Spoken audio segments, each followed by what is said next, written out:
Welcome back to the deep dive. What a ride it's been recently, especially watching Bitcoin. Absolutely. We've seen the price, punch through previous records, hitting $110,797 a couple weeks back, May 21st. Yeah, breaking that old high from January 20th. And then it even nudged higher the next day, $111,980. Just kept climbing.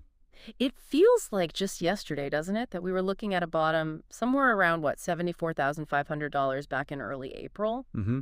Seems like a long time ago now. Since then, it's been a pretty consistent climb. I mean, a rally of more than 50% in just 6 weeks. Yeah, looking at the charts, it really has shaped up like you said, a big, beautiful staircase. Just happened. Now, interestingly, while Bitcoin's been making these moves, most altcoins, ETH, SOL. They haven't really kept pace, have they? No, they're still quite a bit off those dizzying highs from January. And even further from the ETH peak back in Jan 2022. Right. And this performance difference, well, it's pushed Bitcoin dominance higher. It has. Been rising pretty steadily since August 22, really. Hit 65% in May. Yeah, 65%, a level we haven't seen since, 2021?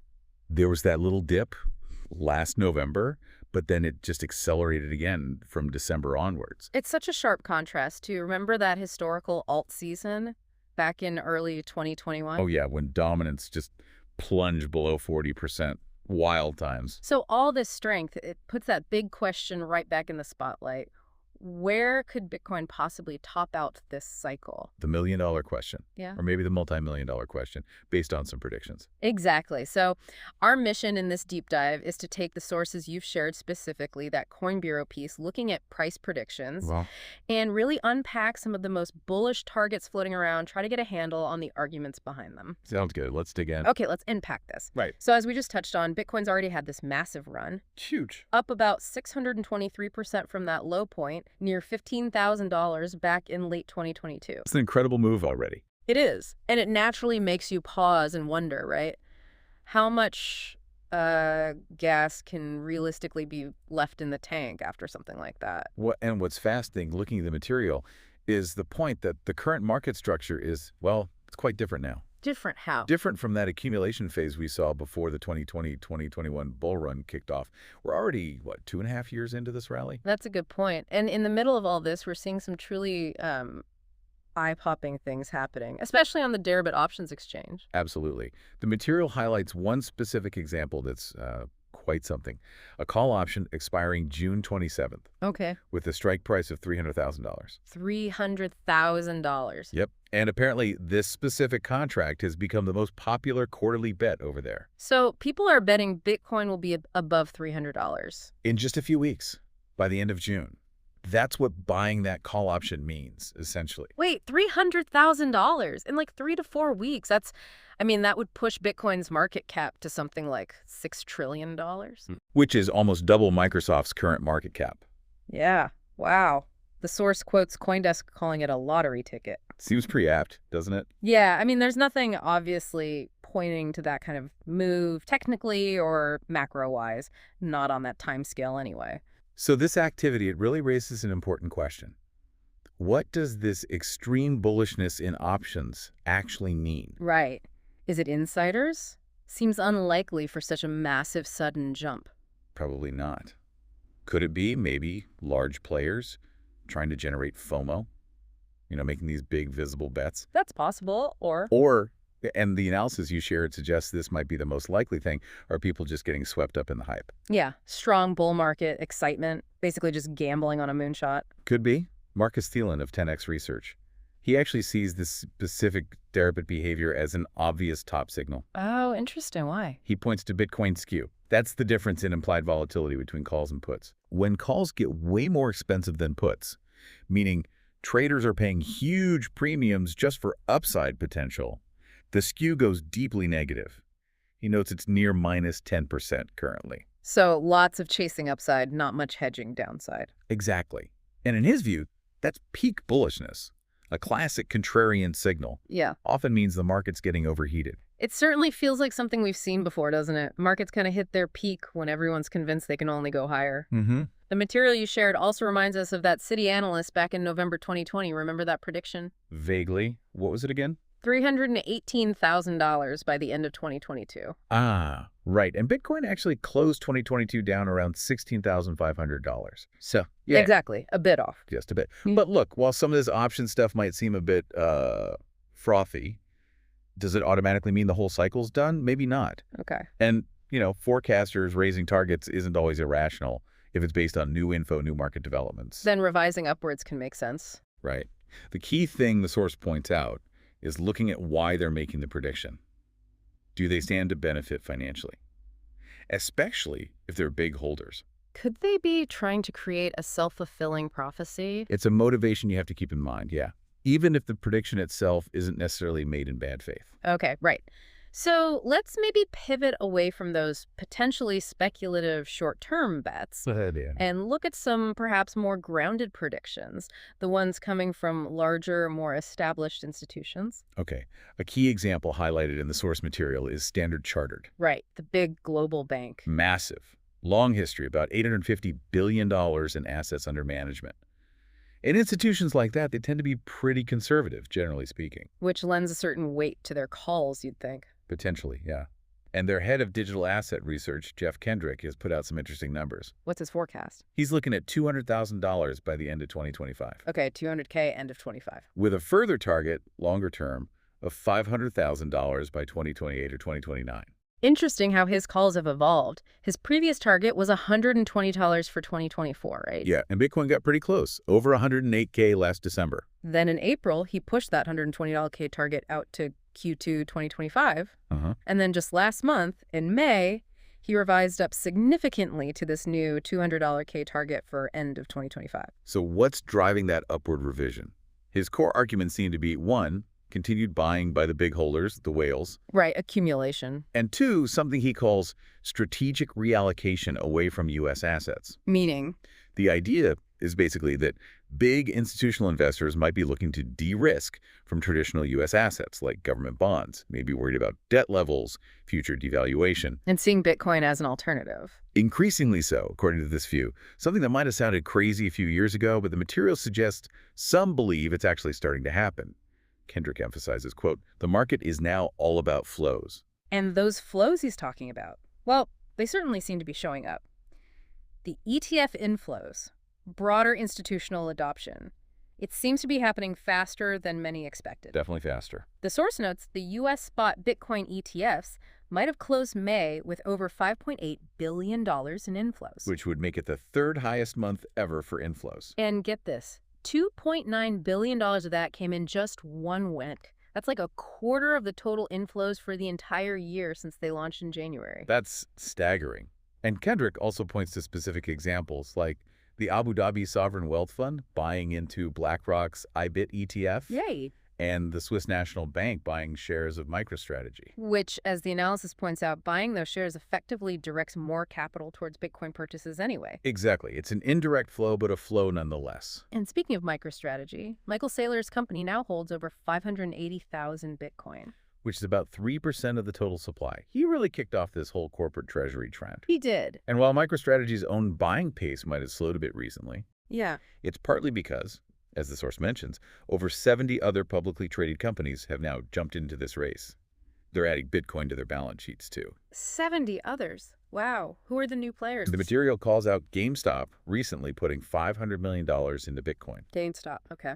And there's a new joint venture called 21 that's Tether, SoftBank, and Canaccord specifically set up to acquire Bitcoin. Interesting. Even Trump Media and Technology Group, apparently, started a corporate Bitcoin treasury strategy recently. Huh. So this competition among companies. It's seen as incredibly bullish for the price, yeah. You've now got companies basically forming or pivoting just to buy and hold Bitcoin. Even at prices way above $100, Kay. Seems like it. And the source highlights Saylor's famous strategy, being price elastic. For him, buying high isn't a bug, it's a feature. He sees it as acquiring a valuable future asset, regardless of the current price. Okay, let's move on to Bitwise, another big player. They've had a $200,000 target for 2025 since last December, right? They have. And an even more ambitious long-term target, $1 million by 2029. $1 million. So what's their reasoning? Similar to Standard Chartered. Similar in some ways, yes. Yeah.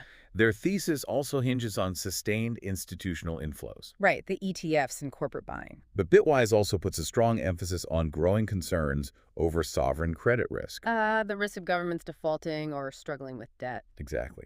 Bitwise CEO Hunter Horsley thinks 2025 will be a real tipping point, Bitcoin becoming a truly mainstream macro asset. How? He sees a U.S. regulatory reset opening the floodgates for massive institutional capital. He paints a scenario where wealth managers who oversee, what, $30 to $60 trillion globally? Yeah, huge numbers. If they just allocate 1% to Bitcoin. Just 1%. That's still hundreds of billions of dollars flowing in. Precisely. A small allocation for them, a massive inflow for Bitcoin. And they have a global angle, too. Yeah, their head of European research, Andrei Dragosh, has this model. It values Bitcoin based on the default probability of G20 sovereign bonds. Okay, hold on.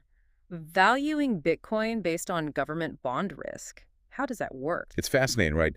The basic logic is, as the perceived risk of traditional safe assets like government bonds goes up. Either through default risk or just devaluation from money printing. Right. Investors start looking harder for alternatives outside that traditional system. And Bitcoin, being decentralized, fixed supply. It's seen by some as the ultimate hedge against that sovereign debt risk and fiat devaluation. So Dragosh's model suggests that as confidence in government bonds decreases, Bitcoin's value increases. And apparently that model already indicates a fair value for Bitcoin over $200,000. Wow, that's quite a framework. It is. And when we talk sovereign debt concerns, I mean, the U.S. is kind of central to that whole discussion. For sure. The debt growth is accelerating, and it seems pretty likely the government will keep issuing new debt, maybe printing money. Which is expected to devalue the dollar. Exactly. And since Bitcoin's usually priced in dollars, a weaker dollar generally means a higher Bitcoin price, all else being equal. Simple equation. As Bitwise's CIO, Matt Hogan, puts it, dollar down equals Bitcoin up. Simple as that. And the dollar's down this year. The source says the U.S. dollar index is down about 11% year to date. Hogan also mentioned that the Trump administration's trade goals actually include weakening the dollar. Even if it risks its reserve status. Apparently so. Yeah. He cited Stephen Moran, head of Trump's Economic Council, arguing the reserve status hurts U.S. manufacturing through currency distortions and trade deficits. Okay, so multiple forces potentially pushing the dollar down. Potentially. And here's where it gets really interesting. Going back to Hunter Horsley at Bitwise. Yeah. He paints this potential long-term vision. Bitcoin as a major digital alternative to the U.S. dollar, to U.S. treasuries even. Like a replacement? Or at least a significant alternative. Yeah. And in that kind of scenario, he suggests its market cap could theoretically reach $50 trillion. With 50 trillion, what does that translate to per coin? Roughly $2.4 million per coin, based on today's supply. Though, crucially, he didn't put a date on that. $2.4 million. Wait, that number rings a bell again on ARK Invest. You got it. ARK Invest and Cathie Wood just raised their 2030 bull case target. From $1.5 million. To $2.4 million. Same number. Wow. What assumptions are they making to get there by 2030? That's only about 5 years away. Well, the material you provided lays it out. It implies a compound growth rate of 58% per year. 58% every year. Yep. And their model assumes 60% of all capital currently in gold flows into Bitcoin. Plus a staggering $13 trillion in spot Bitcoin ETF inflows by 2030. 13 trillion in ETF inflows alone. Trillion with a T. Yeah. Yeah. Just for context, the total inflows since the ETFs launched in January, around $134 billion. So they're expecting inflows about 100 times bigger than what we've seen so far, sustained for 6 years. That seems to be the implication. Look, ARK and Cathie Wood are known for being extremely bullish. True. And it looks like they're banking on another parabolic adoption curve kicking in very, very soon. We should probably remember their 2021 prediction too, right? 500K by 2026. Good point. That prediction might end up looking a bit like that Citi analyst call if 2026 turns out to be the next bear market instead of, more parabolic growth. It's a possibility. Okay, let's shift gears one more time. Predictions tied to more specific macro catalysts, like immediate policy changes, or even systemic collapse narratives. Right. Arthur Hayes comes to mind here, BitMEMX founder, now CIO at Maelstrom. He had a prediction back in April. Yeah, in a blog post. Yeah. He suggested Bitcoin could potentially hit $250,000 by the end of this year. 250K this year. What's the catalyst for that? His theory is basically that Bitcoin trades almost solely on the market's expectation for the future supply of fiat money. Okay. And he believes the Fed is already, kind of quietly, pivoting back to quantitative easing, Well, money printing, essentially. what makes him think that? He points to Fed Chair Powell's comments back on April 1st. Powell said they'd slow down the balance sheet runoff, cutting the cap on Treasury roll-offs from $25 billion a month to $5 billion. And crucially, Powell also said principal payments from mortgage-backed securities would be reinvested into Treasuries. How does Hayes interpret that? He sees it as the Fed mathematically keeping its balance sheet size pretty steady while effectively printing Treasury money by creating artificial demand for new government debt. So more fiat supply, implicitly. That's his take. And his conclusion was, quote, Bitcoin will scream higher once this is formally announced.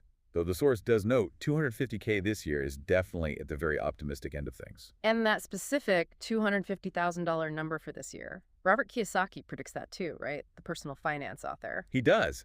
His reasoning, though, according to the material, is a bit different. It's rooted in his belief about the imminent collapse of, well, he calls it the Marxist central bank system. Which, the source points out, would probably confuse both Marxists and central bankers. Probably. Kiyosaki's advice consistently is keep hodling. He says, I am buying more Bitcoin. Buy more, do not sell. And he encourages people to listen to figures like Raoul Pal, Michael Saylor, Pomp. Yeah, open your eyes and open your mind and listen to those folks, is his message. Okay, but the source adds a really important bit of caution right after that, doesn't it? It does, a very important one. It reminds the listener about Michael Saylor back at the 2021 peak. When he was telling people to mortgage their houses to buy Bitcoin. Exactly. Urging them to buy more and never sell, right at the top. And then, of course, the price fell from $69K down to $15K over the next year. Ouch. Big ouch. So the key lesson highlighted there is just be really careful who you choose to listen to, who you open your mind to in this market. Easy to get swept away. Absolutely. So, okay, we've dived into all these different predictions, the reasoning, the caveats. What does this all really mean for you, the listener, trying to make sense of it all? Yeah, it's a lot. We've seen targets from, 200K, 250K maybe by next year, all the way up to 500K, $1 million, even $2.4 million down the road. Well, summarizing the analysis we reviewed, the main drivers cited for these bullish calls seem to be those significant institutional inflows we talked about, ETFs, corporate treasuries, growing global worries about sovereign debt, the widely expected devaluation of the U.S. dollar, and potential central bank actions like that Fed pivot Hayes is watching for. But, and this feels crucial, we also have to keep the warnings front and center. Those Deribit bets could be a top signal, could just be gambling. Right. Pure speculation, maybe? Some predictions clearly come from people or firms who benefit if the price goes up or if lots of people buy based on their calls. That potential bias is always there. And history shows us, like with that Citi analyst, that extreme targets don't always pan out. Far from it sometimes. Absolutely. Which leads to what the material presents as really the most important takeaway here. Yep. Risk management. It's the only way to stay alive in crypto long term. That's the message. The higher the price goes, the more exciting it gets, the stronger that FOMO feeling becomes. Yeah. And that's exactly when taking too much risk can lead to really significant losses really fast. Discipline is key. Seems to be. So connecting this all to the bigger picture, look, these are just predictions at the end of the day. Potential scenarios. Exactly. Built on different models, different theories, different ways of reading the market tea leaves and macro events. They show where some people think it could go. But they all come with big ifs and caveats. Huge caveats and dependencies. Definitely not guarantees. We've certainly covered a wide range today. Predictions all over the map, really, and for very different reasons. From short-term options bets to huge long-term macro shifts and institutional adoption narratives. And just to reiterate, our goal here in this deep dive was just to unpack the sources you provided, understand the arguments being made for these high targets. Not to endorse any specific number ourselves. Exactly. Hopefully this discussion helps you think critically whenever you hear a price prediction. Always consider the source, consider the potential motivations, just like the material we looked at emphasize. Good advice for any market. And based only on the sources we've explored today, here's maybe a final thought for you to chew on. The material specifically said the market structure today is completely different from the lead up to the 2020-2021 run, and Bitcoin's already up that massive 623% from the bottom. Right. Context is important.